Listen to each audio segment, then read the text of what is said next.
Pour l'accomplissement d'une si grande œuvre, le Christ est toujours là. Il est là, présent dans le sacrifice du repas de la scène et dans la personne du ministre, le même offrant maintenant, qui s'offrit à lui-même sur la croix. Et au plus haut degré, sous les espèces du pain et du vin, il est présent par sa puissance, au point que lorsqu'un baptisé est sous les eaux, c'est le Christ lui-même qui baptise. Il est là présent dans sa parole, car c'est lui qui parle, tandis qu'on lit les Saintes Écritures. Il est là présent lorsque l'assemblée prie et chante les psaumes, lui qui a promis, là où 2 ou 3 sont rassemblés en mon nom, je suis là au milieu d'eux.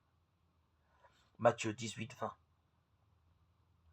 Effectivement, pour l'accomplissement de cette grande œuvre par laquelle Dieu est parfaitement glorifié et les hommes sanctifiés, le Christ s'associe toujours son assemblée, son épouse bien-aimée, qui l'invoque comme son Seigneur et qui, par la méditation de celui-ci, rend son culte au Père éternel. C'est donc à ce titre